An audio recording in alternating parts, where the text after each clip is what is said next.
We hope you enjoy this series. Welcome to Discover Tasmania.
We start this episode in Launceston and one of the state's major food and wine events.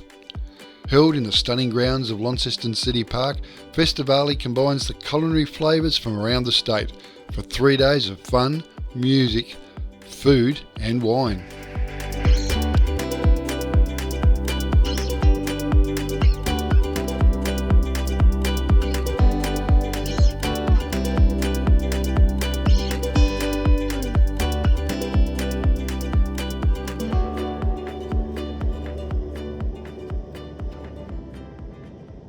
If you remember in the last episode, we were going to head to the East Tamar once we got over the Batman Bridge, but we didn't get there.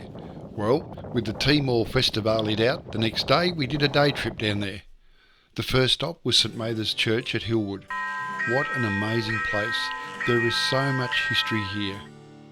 Dr Mather's Gaunt and his wife Frances arrived from England in 1831. Dr Gaunt promised his wife he would build her a church if none existed where they settled. This historic church is the result. Services commenced here in November 1843.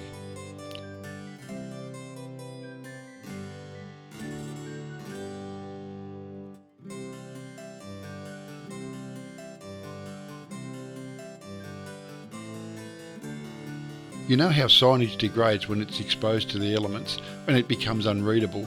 Well, as you stroll around the grounds and cemetery here, there are boards with QR codes. Once you have scanned the code, you receive recorded audio information regarding the item that you're looking at. What a fantastic idea.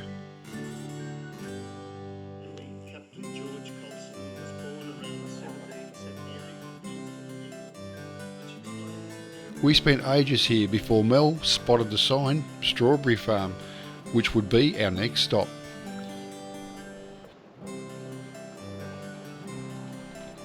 Will you look at this weather today?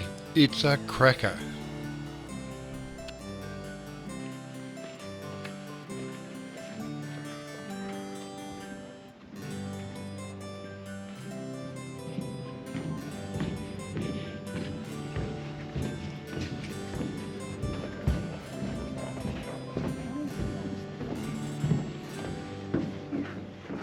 How you doing?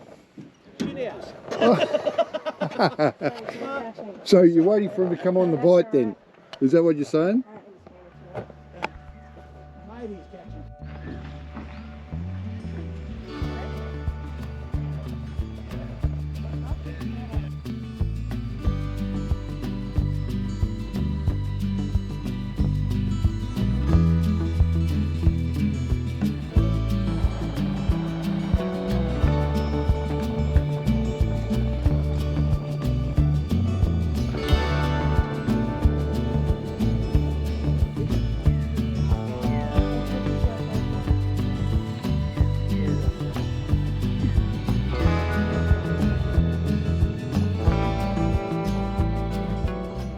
The Dornoff family have had a long history with berries, dating back to 1985, when Robin planted the first raspberry canes at the Christmas Hills Raspberry Farm.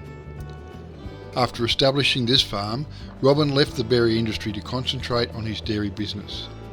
However, an opportunity for him to move his dairy business to an existing dairy factory in Hillwood in 2010 resulted in an unplanned opening for him and allowing his two sons Simon and Marcus to rekindle their passion for berries. In 2010, the first strawberry plants were planted with only 2 hectares of growing area. Now there is 20 hectares of tabletop grown strawberries, which equates to a little over 2 million plants, as well as 16 hectares of raspberries, 5 hectares of blackberries and 2.5 hectares of blueberries.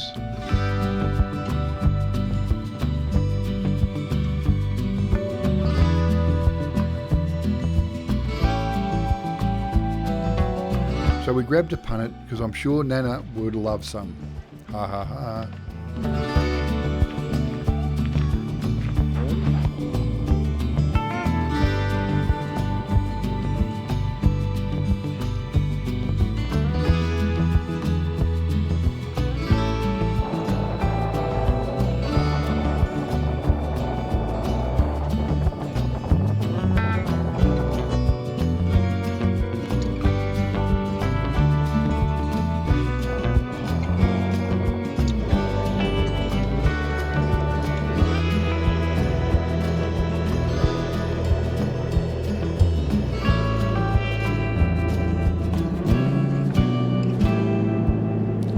Big mistake. We shared our Holm Oak Pinot with Melissa, so a detour ensued. Guess where we had to go?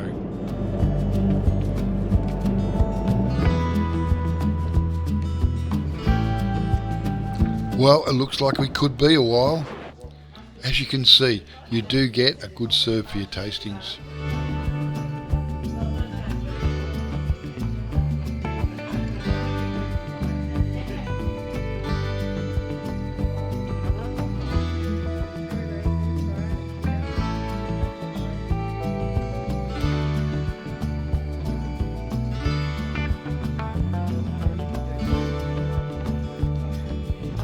Maybe not too struck on this one.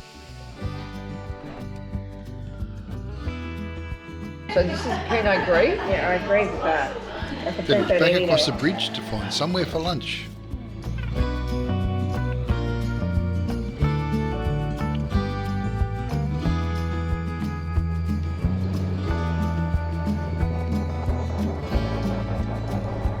This place was recommended, and I've got to tell you folks, it did not disappoint. Georgetown Fish Co-op, just on the outskirts of town. They even had fresh crayfish in a tank that someone took a liking to. That looks so good. Can I have one?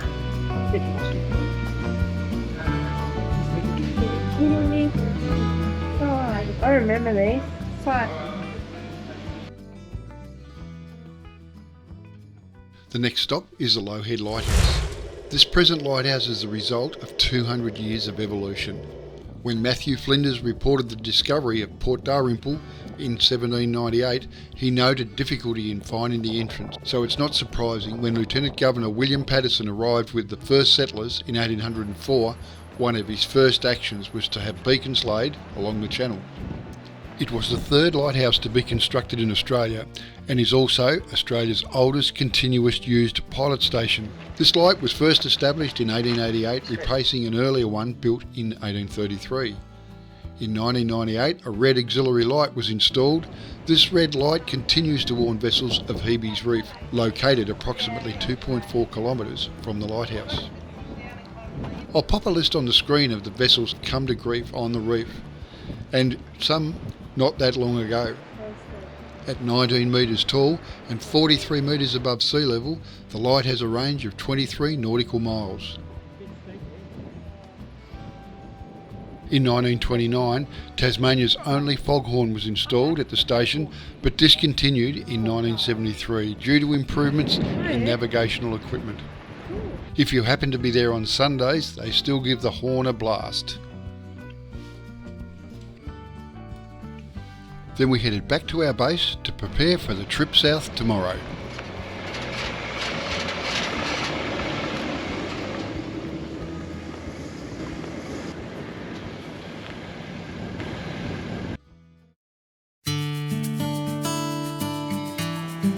Another day dawns, and once again the fog moves across the valley and over the low-lying areas. Today we're heading to a place called Cockle Creek for a few days. This is about as far south as you can drive on the island and is situated on the bottom edge of Rocky Bay. Given that it's Monday, we're hoping we can snag a reasonable campsite. We'll see how we go.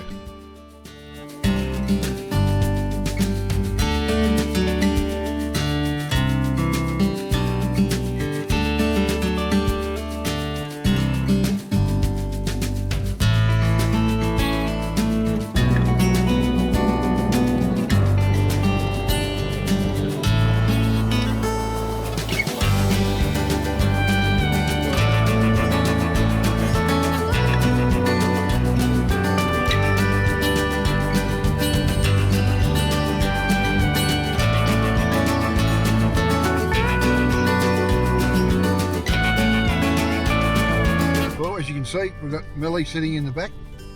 Say hi, Mel, give him a wave.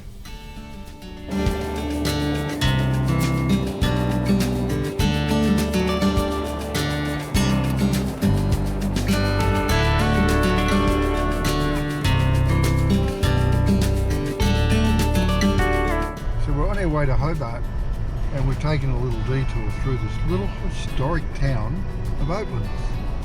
And it's just like if you attacked by a Christmas beetle in the Oaklands. Where was I? So yeah, we've done a little detour, and honestly, if you would have blinked and then got on this road, I don't know, it's just a step back in time. Sandstone buildings, the houses are built like right on the edge of the footpath. It's just amazing. And years ago, the road used to go through here, and then they built the bypass. So if you were going to Hobart, you just kept on the highway. You didn't need to get off it anymore to go to these little towns. This is stunning. Well, some of them are that people live in these really old. Yeah. The old church up the road here a bit further. They're just quaint old, I was going to say English homes, but they're Australian homes. 18th century probably. Early, yeah. Well, it would have been sheep, probably cattle, certainly big sheep industry down here. Well, there we go. So we'll head back out on the highway and resume our trip south. Well, talk to you later. Cheers.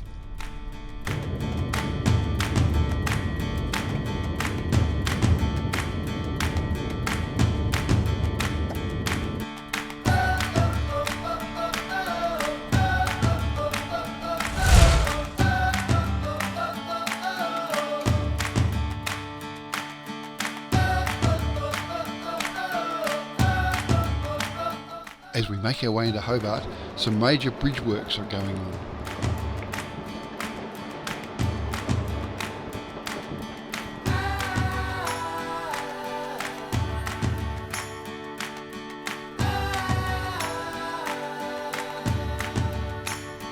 It's not long before we're on the other side of the city, following the Hillwood River and passing through some quaint little villages.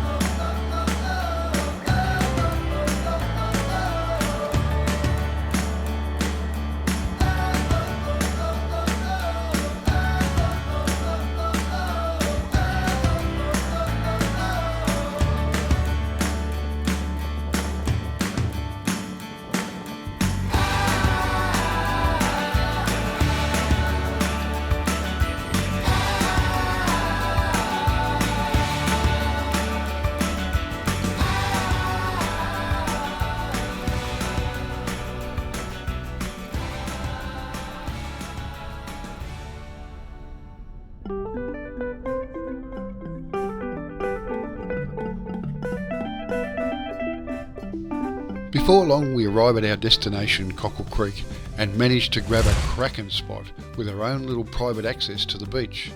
This'll do us, and now dinner is served.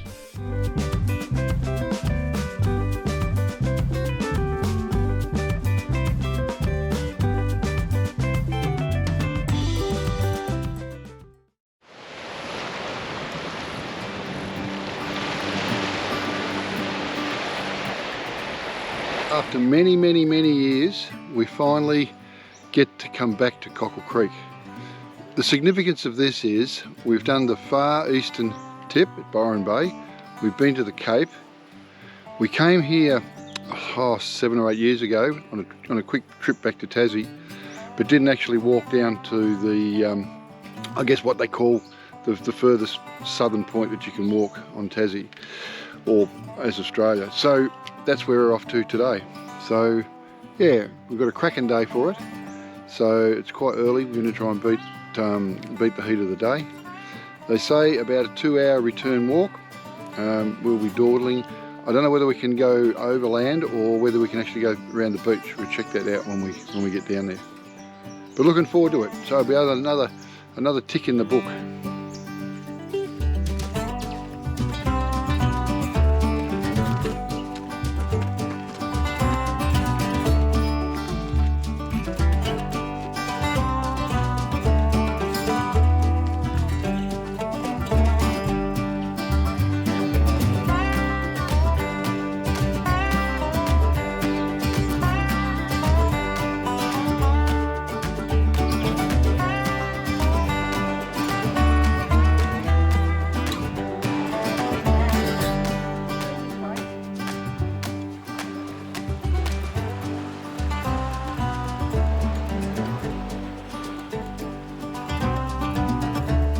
How pretty is that? That water is crystal clear. At the end of the beach lay the ruins of a pilot station and lighthouse, both built in 1843. If you're not from here, you might feel a little lost. The beaches are so soft and the sand so white and the water so crystal clear that you might think you're in a tropical paradise. But you're closer to the Macquarie Islands of Antarctica than you are to the equator. It's a surreal, one-of-a-kind landscape here in the southern reaches of Tasmania.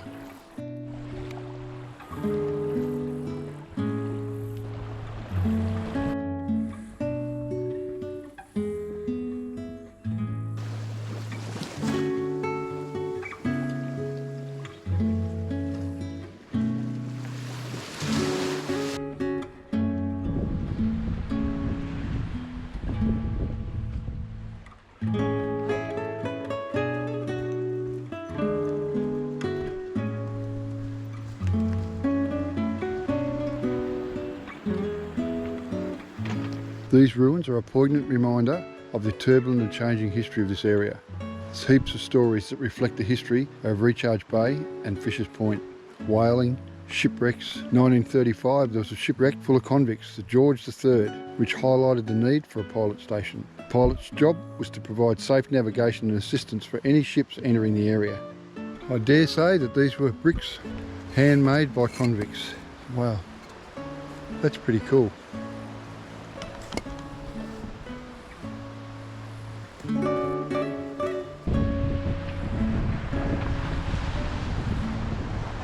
Well, looking south from here, the only piece of land between us and Antarctica is Martsucker Island.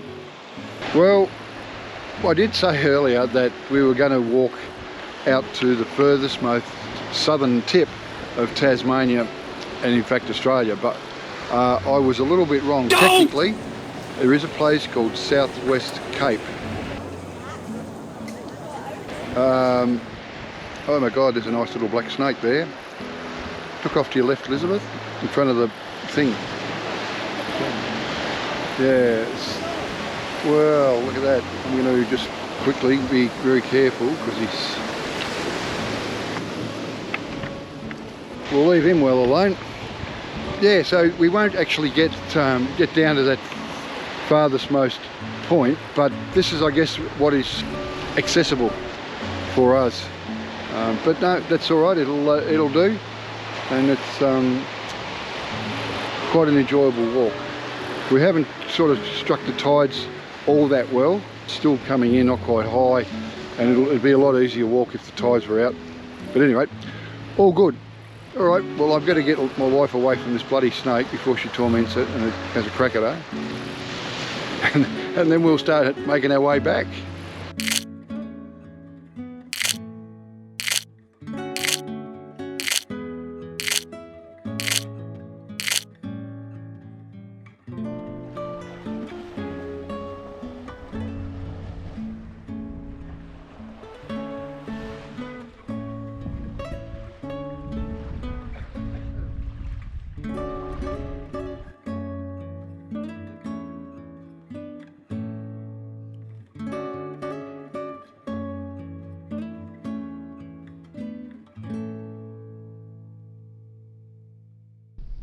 Morning, John. Morning, Liz. We had a bit of a weather change last night. Yes, it was nice yesterday afternoon. Overcast, but the clouds were starting to come in. Yeah, actually set the camera up, did a time lapse. We didn't know what we were in for. So we got quite a bit of rain last night and a big westerly, but fortunately where the van was parked, we were pretty sheltered. Like, we heard the rain periodically came through, but you could hear the wind whistling through the trees. But it wasn't, Luckily, it was going over the top of us. yeah, it wasn't affecting us. This morning we're heading off to the Hastings Caves. This is something that we've never done before. We were initially going to leave today, but we've decided to make where we are a bit of a base, and it's a pretty, quite picturesque little drive around the edge of the water and up into the rainforest.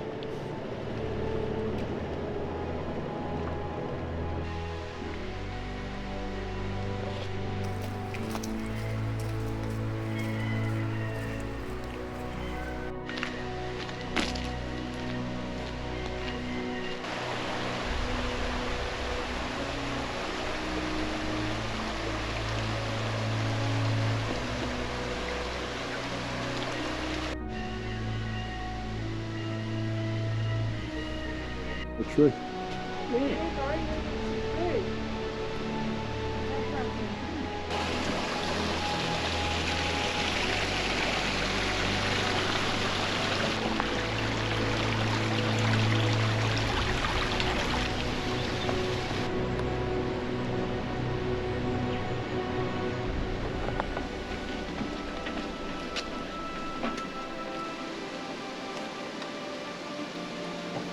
The area has a natural warm spring, which unfortunately was closed during our visit.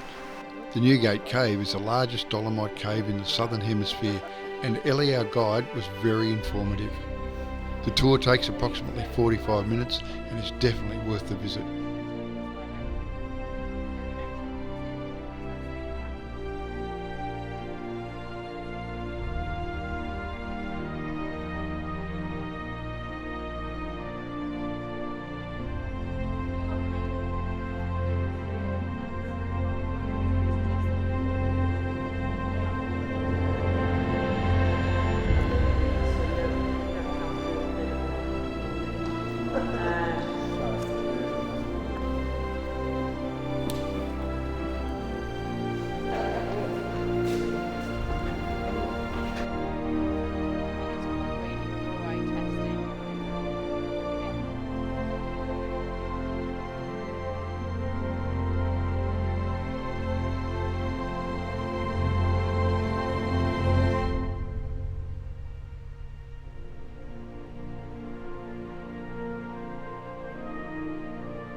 Time to head back to camp. Little is known about the people who lived and died in this remote part of the world. At its peak, around 300 people were living in the Cockle Creek area, working in the timber mills, coal mines, boat building and fishing. This cemetery, used from the 1880s to 1936, contains 12 marked graves. There are at least a further 10 that have lost their markings.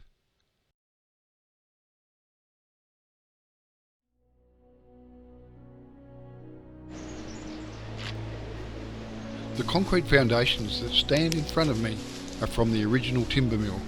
In 1940, George and Minnie Heather purchased the mill, which operated until 1947. Theirs was one of the biggest sawmills in Tasmania at the time, and the last of more than a dozen mills in the region. Its closure brought to an end a century of timber milling.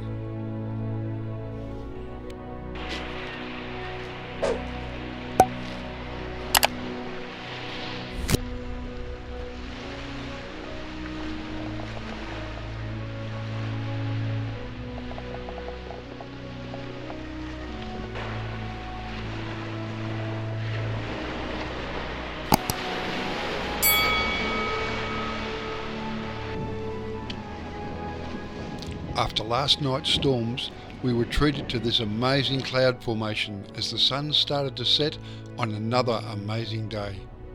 Thanks for watching, stay safe and don't let the dust settle.